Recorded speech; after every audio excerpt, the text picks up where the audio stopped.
저한테 질문하는 것 중에 그런 것들이 가끔 있어요. 그러니까 네. 그 아이들한테 그 음악이나 미술 교육 같은 거를 시키면 나중에 과학자가 됐을 때 큰 도움이 되는지. 그럼 저는 뭐라 그러냐면은 거의 도움이 안 될 겁니다. 답을 해요, 이렇게. 네. 그래서 물론 창의적이라는 점에서는 뭐 공통점이 있을지 모르지만 그 창의성이 추구하는 바가 다르잖아요. 그래서 뭐 어린 시절에 아니면 예술을 즐기게 하고 싶다면 그것은 과학을 더 잘하기 위해서가 아니라 예술을 하게 되면 아이가 행복해지고 그것에서 기분이 좋아지고 네. 그래서 해야 되는 것이지. 제가 돌이켜 보면은 저희 애가 말도 잘 못할 때부터 아동국 보러 다니고 네. 걔가 이쪽을 걸을 필요도 없다고 생각했고 그럴 거 가능성도 없다고 생각했어요. 근데 뭐가 남았냐면 돌이켜 보면 다시 집으로 돌아오는 그 길에서 그 애랑 그걸 얘기하는 거 하고 있는 거예요. 그런 것들이 켜켜이 쌓이면서 그게 추억이 되고 그렇죠. 우리가 좀 힘들거나 뭐 인생이 너무나 좀 팍팍하다고 느껴질 때 그런 추억들을 그렇죠. 떠올리면서 아 그래도 행복했다. 너무 좋네요. 어떤 학부모는 뭐냐면 아까 그 장면에서 뭘 느꼈어? 이걸 교육이라고 생각하는 거예요. 그러니까 애는 몰라. 이게 내가 쉬러 온 거고 즐기러 온 건데. 맞아요. 그 학부모님들 얘기하니까 저한테는 그 글 쓰는 것에 대해서 많이 물어보세요. 이제 저는 이공계 출신인데 책을 냈으니까 과학만 얘가 수학이나 과학만 좋아해서 탈이다. 그래서 작문하는 거를 글쓰기를 어떻게 연습하면 되느냐. 특별히 뭘 한 건 아니지만 일기를 많이 썼어요. 어릴 때 이렇게 대답을 했어요. 그랬더니 일기를 쓰라고 하면 될까요? 이렇게 여쭤보시는 제가 항상 그 똑같은 대답을 하는데요. 일기가 생존에 도움이 돼요.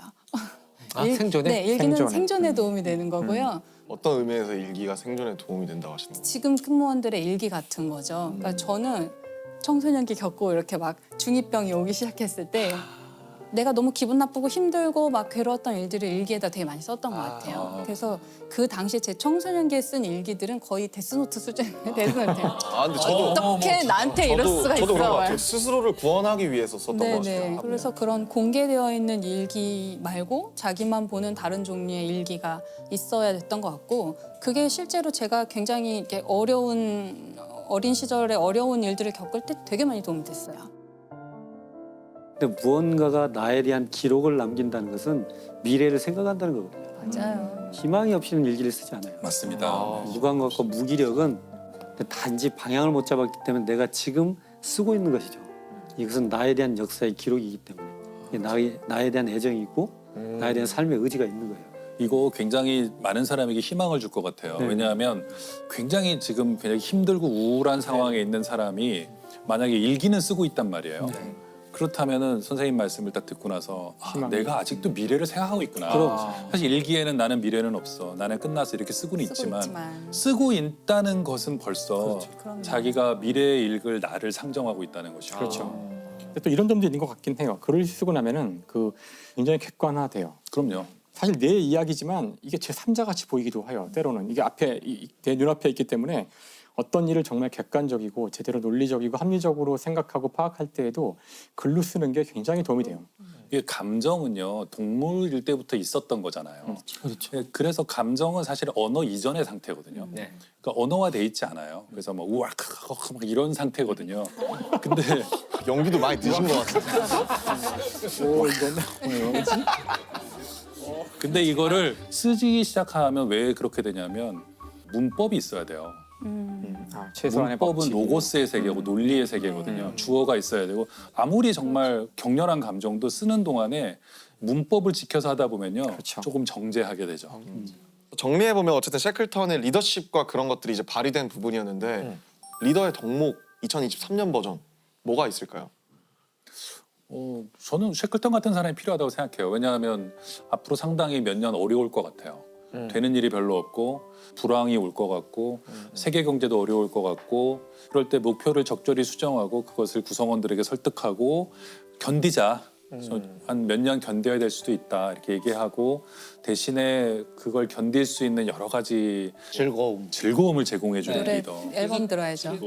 그래서 이런 정체기를 견디는 게 해주는 리더십.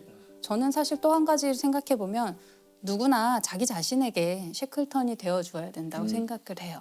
그래서 내가 어려움을 겪었을 때 나를 적재적소에 잘 쓰는 거예요. 나가서 너무 답답하니까 나가서 운동을 하는 게 나한테 도움이 될 수도 있고 앉아서 랩을 쓰든지 노래를 부르든지 하면서 나를 안정시키는 게 지금 최고의 할 일일 수도 있고 지금은 공부를 하는 게 뭐 최고의 할 일일 수도 있잖아요. 그런 누구나 자기 자신의 그 상황에 맞게 자기 자신한테 쉐클턴식의 리더가 돼주는 거 너무 중요한 야, 시기일 좋은 것 같아요. 말씀이시네요. 나를 찾아 떠나는 여행. 알쓸인자였다. 다양한 나에게 자리를 마련해주고. 네.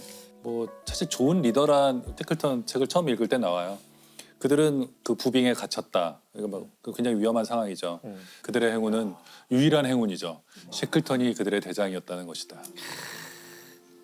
이런 리더를 만나는 건 정말 운명이 정해줘야 되는 일인 것 같아요.